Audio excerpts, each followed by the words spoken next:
Let me also go across to some of our other guests joining us. Mahima Singh, spokesperson of the Congress Party. I will be joined with Sanjay Nayar, President, Assocham, Gurcharan Das, commentator on economy, and Sunil Alag, market strategist and managing director of SK Advisors, joining me in the studio as well. Let me take a quick comment from both of our studio guests before I go across on the other side as well. Sunil Alag, any criticisms out of what the budget was presented today? You know, Mr. Modi planned certain things for India when he thought of India first. Now, why are we assuming that he has made any changes in that? Why not assume that, look, he has made this plan, whether he's got X number of seats or he's got Y number of seats. He's going to continue on that path. He's going to continue on the path of growth. You would say, Gurcharan Das, would you agree that the verdict has had no impact in how the government, Modi-led government, delivers the budget? I think it has had some impact, and the impact has come because all the surveys suggest that people there was an undercurrent of anxiety about jobs. So this is the first time we've had this. I mean, we've had good budgets in the past, fiscally prudent budgets with capex, infrastructure investment, but this is the first time the focus on jobs. Which is absolutely right. Which is absolutely right, because you know, for 30 years India's had a 6% growth rate. Now for a democracy this is terrific, but that 6% hasn't delivered the jobs. And why? Because we have only fired 2 out of 3 cylinders.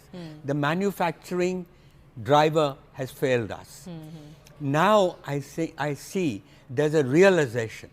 There's a realization that if you want to go to the next stage of Viksit Bharat, you know that the reality is that, I mean, we are one of the fastest growing economies. We have created the preconditions for an industrial revolution. And no country, if you see the last, you see all the Asian tigers who have become middle class societies from poor countries, they've all did it on the back of labor intensive export of labor-intensive manufacturers. Therefore, what I missed in this, I mean, there were very good things, and I can tell you, we can go through the details of this, what they did. But I would have liked Nirmala Sitharaman today to have made a kind of policy statement that Manmohan Singh used to make as a part of the budget, which was to go how. In other words, a policy statement saying that this is the direction we have to go, and we are setting up a task force for this labor-intensive manufacturers. And how are we going to become an exporting nation? All these things, areas that we have failed. Sunil Alag is shaking his head. Why? No, I'm shaking my head because of the budget is only for 6 months. She's going to present another budget on 1st of February. How much more we can ask for the moon? No, but okay, now let me finish. For a policy direction. The policy direction she has stated, first and foremost in this budget, which is a policy direction. It's a budget which has laid on employment. It was always a question in India whether you have or you don't have employment, because 20 to 30 years of the age group, they don't save money, they spend money. So I've been saying all along, how does consumption expenditure go up and how does this go up? Because that's what Mr. Modi is for. Okay, maybe you could argue that it's Narendra Modi who outlines the policy per se. Yeah, he does. In many of the statements he makes. Yes, but Sir, I'll just come back to you and just give me a couple of minutes. Sanjay Nayar, President Assocham, is also with us. I want to go across to him on the big issue of jobs, skilling, and job creation plus employability. Getting the right skill set for the right jobs and mixing that and creating the amalgamation that you need. Did you see enough in this budget, Sanjay, for that to happen? Because by and large, the biggest criticism is, despite all the schemes, the gap is not reducing. I think you have to start by looking at the thrust on MSME, which I think Gurcharan mentioned, and seriousness about manufacturing. It's the only way you increase jobs. So I think there's a lot of focus. So I won't repeat that.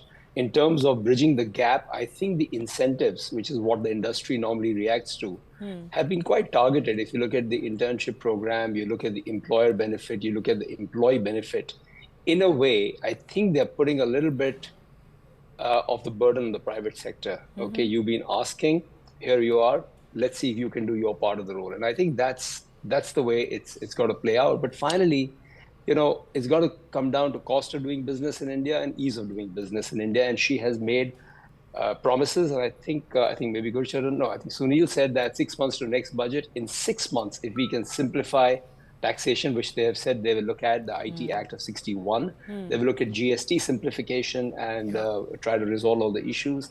Some early signs of depenalization and decriminalization. I think that's going to be a bigger boost for SMEs to spend more. And of course, there are lots of schemes like guarantees for CapEx and for stress times and mudra loans for larger numbers. So it's a pretty comprehensive package where they're attacking all the vectors towards the MSME and to grow manufacturing. But ultimately, it'll boil down to the execution on the ground. And that's the simplification, regulations, compliances, and want to do business. I want to put more CapEx. Yes, consumption gap is still there, and we can address that later. But I can tell you, India is a huge market. Why would the Indians not invest more in it? So that's, I think, the key. And I think that should be visible in 6 months. Sunil, if that doesn't happen in 6 months, then I think the next budget can't help. So 6 months, I think just simplification. With what he's saying. So, but Sanjay, you said that some of the burden the government wants the industry to take. Is the industry ready, willing, happy to do it? I've been hearing about this industry investment cycle kicking in every year, but it still hasn't kicked in. I agree. And I don't think it's an issue of cost of capital, the way the equities are booming. And with this kind of a fiscal policy, hopefully interest rates will come down, at least in the open markets. So cost of capital is not the excuse. Leverage on balance sheet is not the excuse. So it's something else. And I think, I'm not an industrialist, but I have lots of network. And I think, and our own association with Chambers of Commerce, it's about ease of doing business. And I think it has reduced, it has increased significantly, but there's a lot more to go. The number of compliances, 33 categories of TDSs. These are easy to just kill. This is a very executive-driven government, okay? They can get things done. I think they should do it. 6 months should be taken as the base setting, and then from next year, you begin to do some real heavy lifting to get to 8% growth. So I don't think we have anything which the private sector needs now. They just need to crowd in, and they need to come in. There's no short of financing. They're not short of animal spirits. Now, only thing lacking, is that consumption still needs to pick up. And this budget has not taken an easy way of just giving a consumption stimulus, which is always very, very kind of evasive. It comes and it goes. So they've taken a much longer, arduous route. Go with jobs, sustainable income, disposable income, and hopefully consumption. So it's a longer, arduous, but a much more sustainable way of doing things. So, people have to get ahead of consumption and put in CapEx. And I think MSMEs will do it. You know why? Because they are a cog in the wheel, supply chain, exports. There's everything going for them. We know so many foreigners who want to come to India to put factories here, to make in India, export from India. So the MSMEs, SMEs, and the Indian private sector has to jump in now. Yeah, there's some tax relief in the new tax regime as well, up to about 17,000 rupees for the beneficiary. Let me very quickly get in our Congress representative, Mahima Singh, who's also joining us. Mahima Singh, the Congress wants to take some credit of some of the internship programs, skilling work that the government is focusing on. But the government would say we've always been very interested in this, and this has, this is something that we've always been doing. Your first response? Jai Hind, Shivani, we have heard the experts speak. Now let me give you a commoner's perspective. And a commoner is viewing the budget 2024 as a futile attempt by an insecure government to paint a very dreamy picture of the future, that too with borrowed colors, because it knows that saffron is not going to be enough on its own, because it knows deep down inside that the public, the common man of India is looking at Nyay, is looking for justice. And we spoke of Yuva Nyay in our manifesto, which we call the Nyay Patra. Now, if you say that we are trying to take the credit, sorry, you go and talk to a youth on the streets, they will tell you what Pehli Naukri Pakki was all about. They will tell you, we talked about the waivers of loans. They will tell you how we talked about the employment-linked incentives, which the government has clearly borrowed, and there's no flaw with it, especially when the finance minister herself when she had not even probably taken a vague look at our manifesto. She came out and said, and she questioned the feasibility of our schemes. She said, how are they going to do this? This Pehli Naukri Pakki, and here she is. So, but what we did not find in this budget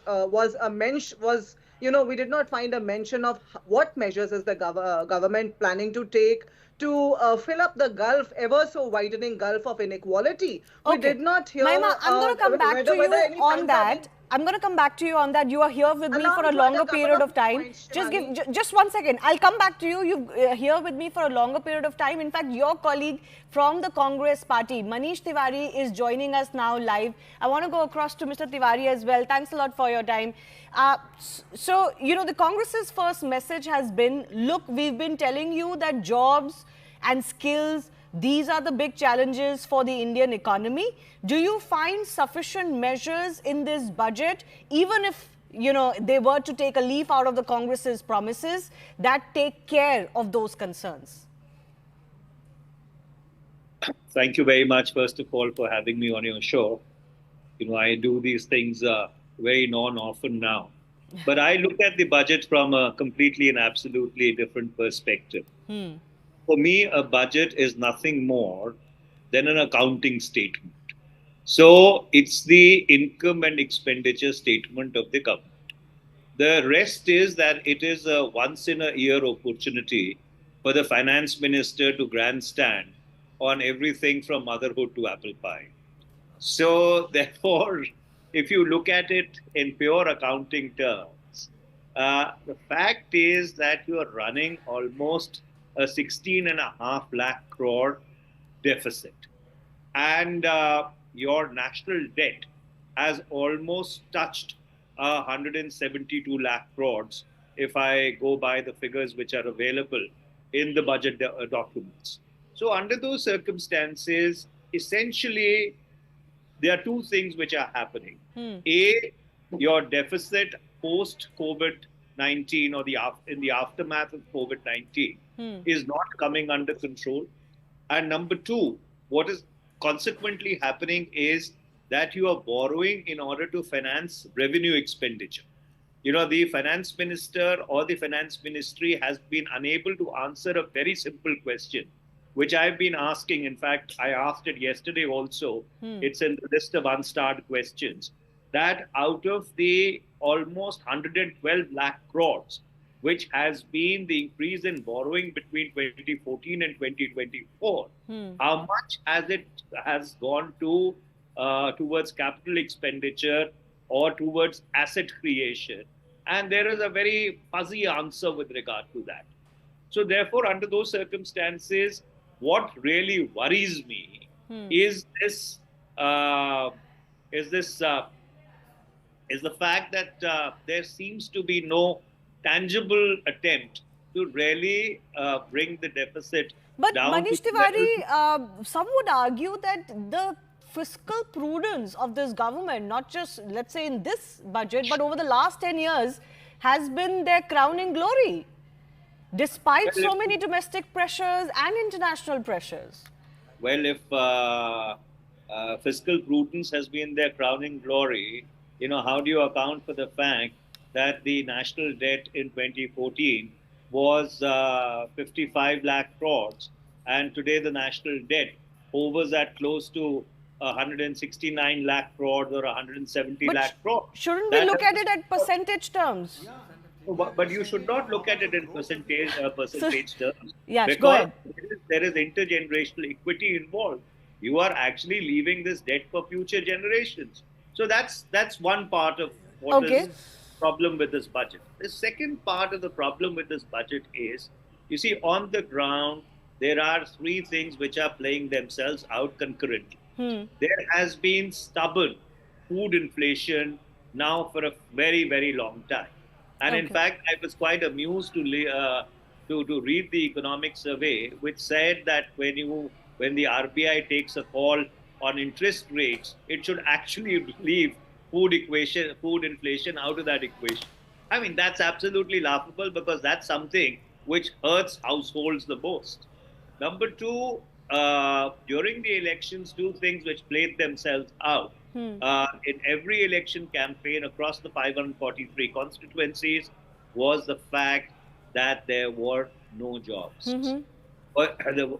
Inflation and unemployment were the two big things which played themselves out. I have not I've not closely looked at what is the Manrega allocation this time, but again over the past 10 years, Manrega allocation has gone up 3 times. It was around 30,000 odd crores. In 2014, it went up to 91,000 odd crores, if I remember the figure correctly out of my head during the last budget or the interim budget figures. And so therefore, this points towards very acute rural distress. Okay. So in rural India, if people are willing to work at what is called the DC rate or the minimum wage, it points to a very, very high level of rural distress. And so therefore, what I found in the budget was really a lack of imagination, a lack of vision,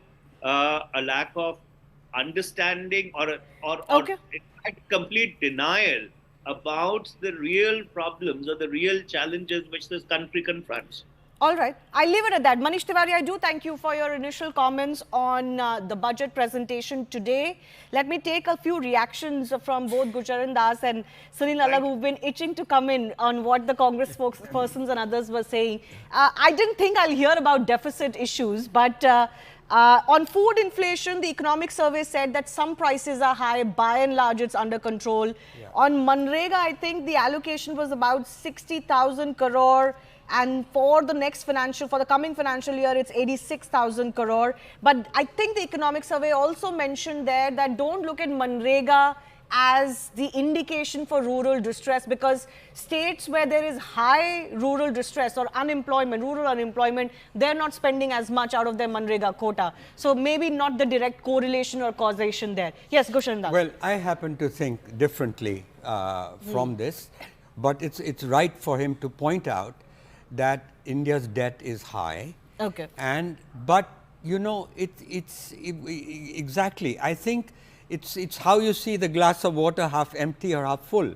The reality is that I think most people would agree that the fiscal deficit since COVID, it's been coming down. It's in the right direction. It was budgeted at 5.1.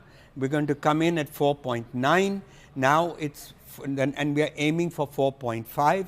So this is a very prudent way for the country, and it shows really a sort of a stability and continuity of the policy. And as far as the inflation is concerned, it is food inflation, which is higher. But it is related really to a monsoon, weather-related issues. If you have, and it could easily get reversed, and it's also related to the fact, I mean, it relates to the agricultural economy, where Punjab, Haryana are actually growing the wrong crops, and therefore they are not actually, I mean, that's a different story. I won't get into that. Yeah, but the other thing he mentioned, Sunil Alagh, was capex. I mean, I thought even capex is something that the government is kind of, or is it that, you know, we are giving too much credit to the Modi government for this 11.11 lakh crore of capex expenditure when we, you know, when it's not that high? There's X amount of money which is available. The Congress government will never come out what you need to cut, what you should add. That's what the Congress will say. Look, there's endless debate on this. Now, whatever money has been given to the FM, they've come out with this project.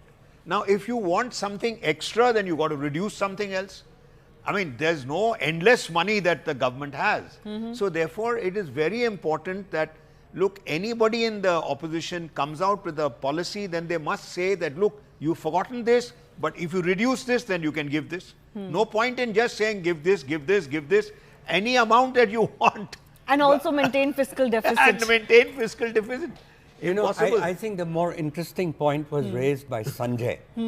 And I'd like to further that point, that now it is also the responsibility of the private sector. And I'd like to address that. We were discussing it this morning with Anand and Zaka. And I think the real issue is, as I said, that one engine has not fired, which is manufacturing. And it is essentially the mantra, which China is also employed, is the export of labor-intensive manufacturing. Yes, absolutely. So now, if I were in Mr. Modi's place or whatever, I would call Adani, Ambanis and all these guys and say, look, you know, you guys have strong businesses. We need companies with to compete in the world market. Let's take garments. Garments where we should have been the king, which we were at one time, and now Bangladesh is doing better. Bangladesh and others, so, yes. To compete in the world market, you need brands.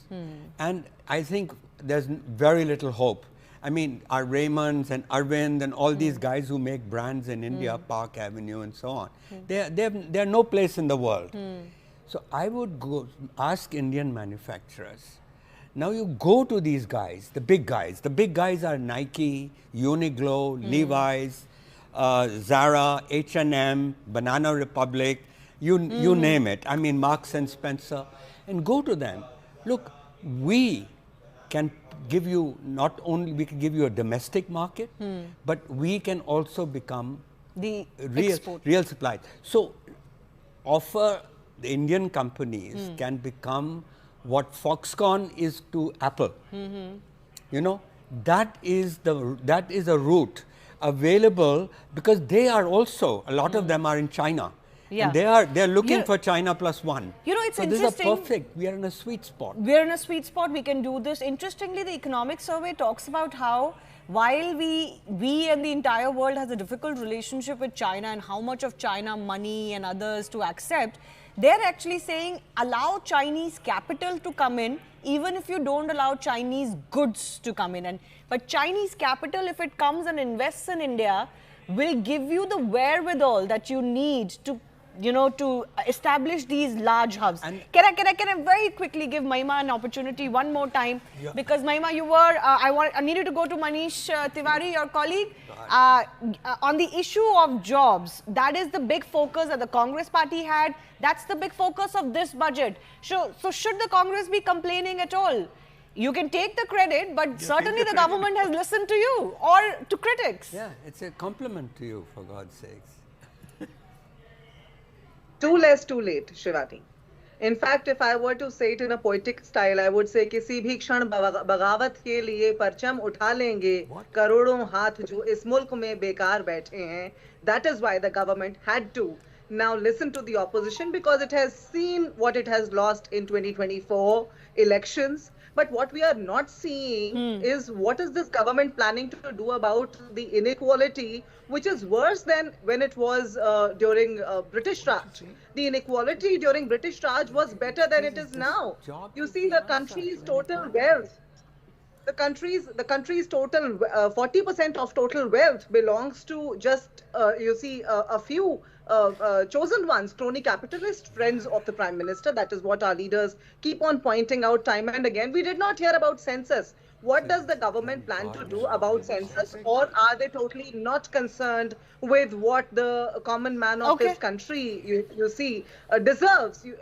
If you're supposed to figure out what share does, how much share does belong to whom, you've got to count. And it is for the first time in the history, Shivani, that there's not been a census for over 10 years, and the government is not even talking about it. It's not uttering the word census at all. And you see, there have been schemes. There are more than 800 schemes which are lying, which have been announced over the past 10 years, but they have not been effectuated. Again, there's no data on how these these schemes have been executed. There's no data on execution. Is that the major issue? We've been discussing that. If execution is the main issue when it comes to, you know, kickstarting the private investment cycle, or with skills, job creation, you know, getting the right talent in the right industry, etc.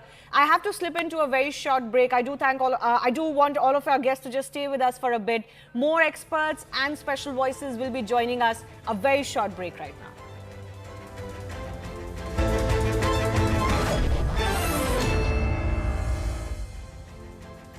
Thanks a lot for staying with us. Lots of discussions kick-started after Nirmala Sitharaman presented